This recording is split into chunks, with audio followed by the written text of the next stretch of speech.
So ayun, good morning mga ka-backyard. This is Miko Cabral ng Red Blaze Game Farm. Ngayong araw na ito, may bago akong ipapakilala sa inyo na magpapalakas sa ating manukan. Siya! Charan! O, bilis ah. Ito po ito. Siya po ay isang Kanawayon Tappy Map. Kaya ako po natipuhan itong manok na to, gawing brood stag. Dahil nakita ko sa laro niya, napakatalino niya sumayaw. Ayan po. Kaya naisip ko, meron ako mga kanawayon dito na multiple. May mga anak na babae, dito ko i-cross.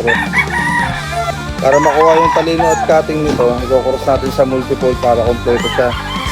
May talino, may cutting, tapos multiple pa pumalo. Ayan. Kung abangan natin sa susunod na breed. Baka ito po ay i-breed ko na ngayon, pero mas marami to sa early bird para mapabandingan din natin siya. Siyempre ipapriming pa rin to eh, bago isa lang.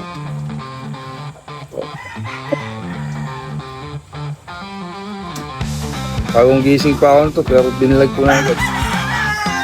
Hindi ko pa niya eh, may nakikita kasi siyang ibang manok. Mamaya lalabang ka din.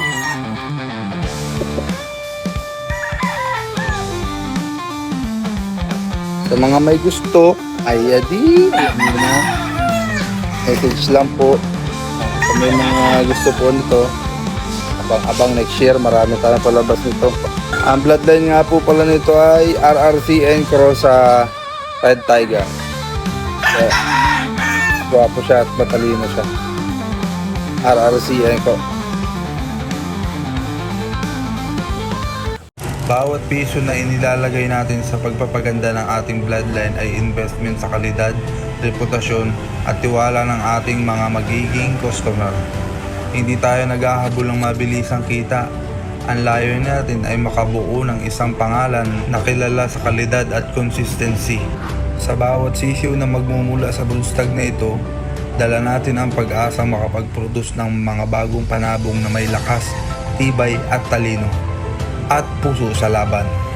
Asahan nyo na patuloy tayong magsisikap, patuloy tayong mag-aaral at patuloy natin paghuhusayan ng ating breeding program dahil ang tunay na kampyon ay hindi basta ipinapanganak. Ito'y pinaghihirapan at pinaghahandaan. And so ayun, maraming salamat sa inyong suporta sa Red Blaze Game Farm.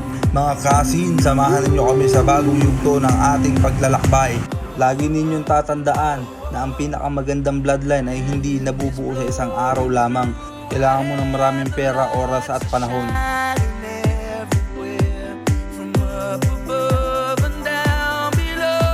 Bis na magreklamo ka sa kung anong wala ka, pasalamat ka na lang sa kung anong meron ka. I am MC. Bye-bye!